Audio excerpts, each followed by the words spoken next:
অনেক দিন বাদে ব্লগ করা হচ্ছে। আজকে থাম্বনেল আর টাইটেল দেখে তো বুঝতেই পেরে যাচ্ছ কোথায় যাচ্ছি।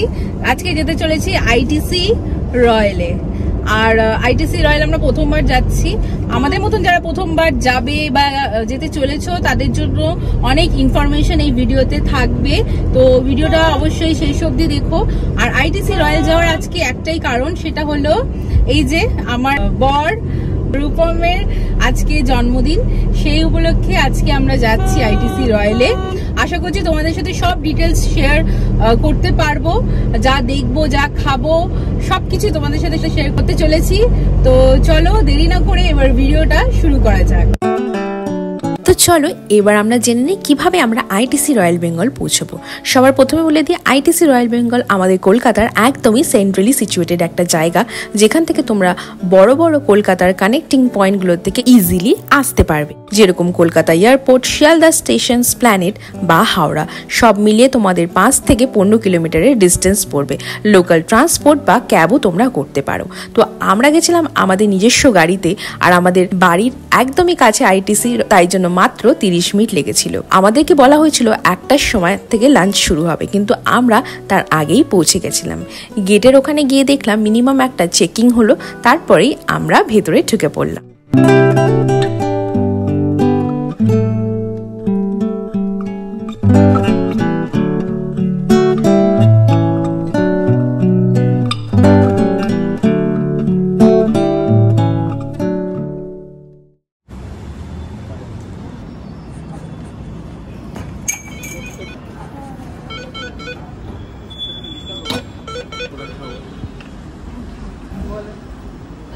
ভেতরে ঢুকে অবাক হয়ে গেলাম, এত সুন্দর ইন্টেরিয়ার্স। এতদিন যেটা ছবিতে দেখেছি, নিজের চোখের সামনে দেখে সত্যি খুব ভালো লাগছিল। এই দেখতে পাচ্ছ সেই ফেমাস সিঁড়ি আর স্যান্ডেলিয়ার, যেখানে প্রচুর আমরা ছবি দেখেছি বা রিলস দেখেছি, সেখানে দাঁড়িয়ে আমরা একটু ছবি তুলে নিলাম।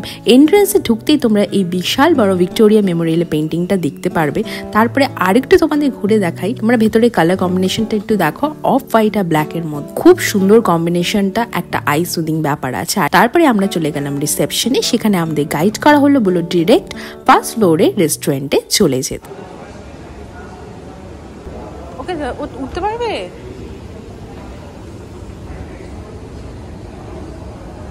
তো আমাদেরকে বললো উপরে যেতে, উপরে বুকিং রেস্টুরেন্ট বুকিং আছে। ফার্স্ট ফ্লোরে উঠলে তোমরা 3টে রেস্টুরেন্ট দেখতে পাবে। একটা হলো রয়্যাল ভেগা, সেকেন্ড হলো দার্জিলিং লাউঞ্জ, আর যেখানে আমরা আজকে ঢুকবো সেটা হলো গ্র্যান্ড মার্কেট প্যাভিলিয়ন।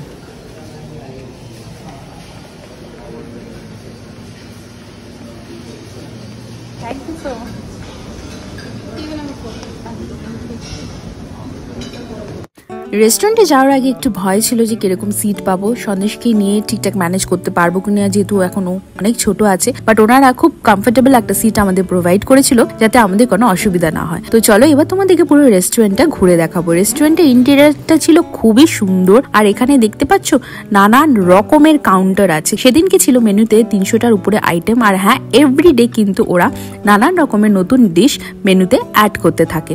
এখানে মিষ্টি দেখতে পাচ্ছ, মিষ্টিতেই এত ভ্যারাইটি।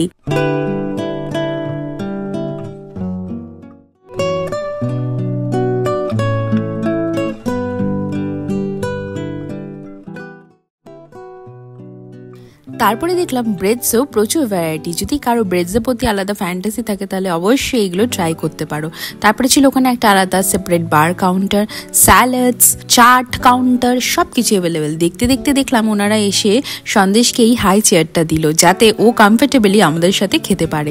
তো চলো এবার খাওয়া দাওয়া শুরু করা যাক। শুরু করলাম স্যালাড দিয়ে। তো ভেজ ননভেজ দুটোই অ্যাভেলেবেল ছিল। তো আমরা শুরু করলাম ননভেজ দিয়ে।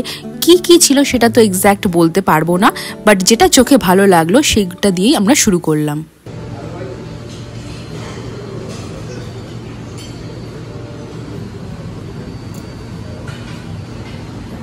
ওখানে দেখলাম আলাদা সি ফুড কাউন্টারও অ্যাভেলেবেল ছিল, যেখানে অক্টোপাস, স্কুইজ আরও অনেক কিছুই ছিল। এছাড়া যারা ইংলিশ ব্রেকফাস্ট পছন্দ করো তাদের জন্য হ্যাম বা সসেজেসও ছিল, আর তার সাথে ভেজিটেরিয়ানদের জন্য প্রচুর অপশনস অ্যাভেলেবেল ছিল। তার জন্য প্ল্যাটার সাজিয়ে এনে দিয়েছি। দেখতে পাচ্ছ তো কি কি আছে, স্কুইড, অক্টোপাস সব আছে কিন্তু। আর এই যে বোনের ট্রাই করেছি। আচ্ছা, বোন হ্যাম ট্রাই করেছে। আর এটা কি? সুশি। সুশি আর হ্যাঁ ভীষণ। আর তুমি কি ট্রাই করছো? আমি এনে দিয়েছি, যা দিয়েছে তাই ট্রাই করেছি। আর এনাকে ফোন ধরিয়ে বসিয়ে দেওয়া হয়েছে। তারপরে রূপম আর আমি ট্রাই করেছিলাম বাটার গার্লিক ফিশ, ল্যাম্প আর রোস্টেড চিকেন। সব কিছুই আমরা একটু একটু করে টেস্ট করছিলাম, দেখতে যেগুলো ভালো লাগছিল। সত্যি কথা বলতে 3টে ডিশই দুর্দান্ত ছিল, খুব সুন্দর খেতে ছিল। তো চলো এবার আসি আমাদের পার পার্সন কস্ট কত পড়েছিল। সবার প্রথমে বলে দিই, এখানে যদি তোমরা উইকডেজে আসছো তাহলে ডিফারেন্ট প্রাইস পাবে, আর উইকেন্ডে ডিফারেন্ট প্রাইস থাকে। সামান্য একটু উইকেন্ডে বেড়ে যায়। যেহেতু আমরা উইকডেজে গেছিলাম সেই জন্য আমাদের কস্ট পড়েছিল 2124 টাকা পার পার্সন আমাদের পড়েছিল। যেটা আমি তোমাদেরকে আগেও বললাম, এই প্রাইসটা কিন্তু চেঞ্জ হতে থাকে। যেদিন তোমরা আসবে সেই দিন তোমরা রিসেপশনে ফোন করে সেই দিনের প্রাইসটা জেনে নেবে।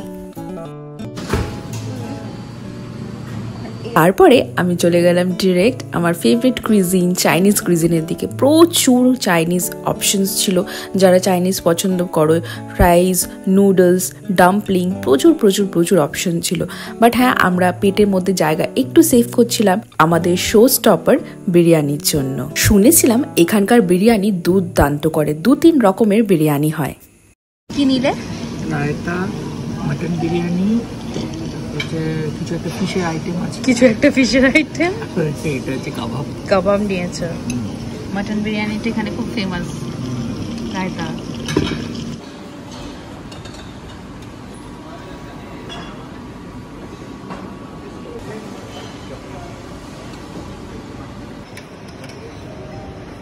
সো ফাইনালি আমরা আমাদের মেন কোর্সে চলে এসেছিলাম। সেদিনকে মেন কোর্সে ছিল 2 রকমের বিরিয়ানি, একটা ছিল আফদি বিরিয়ানি আর একটা ছিল দম গোস্ত বিরিয়ানি। দুটোই কিন্তু দুর্দান্ত খেতে ছিল। আর তার সাথে নিয়েছিলাম আমরা কাবাব। তোমরা যদি এখানে আসছো অবশ্যই বিরিয়ানিটা কিন্তু ট্রাই করো। তো চলো, মেন কোর্স তো হয়ে গেল, এবার চলে যাচ্ছি ডেজার্টে। ডেজার্টে তো তোমাদের প্রথমেই দেখিয়েছি কত রকমের অপশন ছিল, সেখান থেকে কিছু আমরা খেয়েছিলাম। যেগুলো খেয়েছিলাম সেগুলো তো মনে নেই, বাট সব কিছুই ভালো ছিল। আর শেষে আইসক্রিমও ছিল অনেক রকমের ফ্লেভার। আমরা নিয়েছিলাম চকলেট আর স্ট্রবেরি। ও হ্যাঁ, তোমাদের তো বলতে ভুলেই গেলাম বুফের টাইমিংটা কত। বুফের টাইমিং হলো দুপুর 1টা থেকে 3:30। আর মোস্ট ইম্পর্টেন্ট জিনিস যেটা তোমাদের বলতে আমি ভুলে গেছি, এখানে কিন্তু জল তোমাদের আলাদা করে সেপারেট ওনারা দেবেন না। জল বা যে কোনো রকমের ড্রিঙ্কস তোমাদের কিনে খেতে হবে, সেটার আলাদা চার্জেস আছে। তো দেখো, বেরোনোর আগে আমরা একটু ওয়াশরুমে গেছিলাম, তাই এখানকার ওয়াশরুমটা এত সুন্দর তোমাদের সাথে শেয়ার না করে পারলাম না। ফাইনালি আমাদের খাওয়া দাওয়া কমপ্লিট। আমি তো বেশি কিছু বলতে পারিনি। তো কেমন লাগলো? ভালো, দারুণ। আমারও দারুণ লেগেছে, প্রতিটা খাওয়ার দারুণ। সব কিছু তোমরা জেনেই গেছো। আর এইটাকে নিয়ে তো আমরা পারিনি। এই যে, কেমন লাগলো?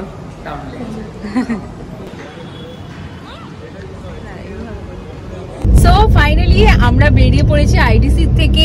আশা করছি তোমাদের এই ভিডিওটা ভালো লেগেছে। ভালো লেগে থাকলে অবশ্যই ভিডিওটাকে একটি লাইক করে দিও, কমেন্ট করে দিও আর শেয়ার করে দিও। তো চলো, দেখা হবে খুব শিগগিরই অন্য একটা জায়গায়, অন্য কোনো ব্লগে। টিল দেন সবাই খুব ভালো থেকো, সুস্থ থেকো। বাই।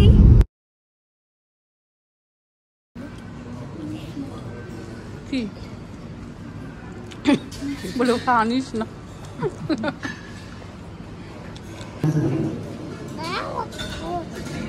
হাঁটা ওকে, হাঁটা।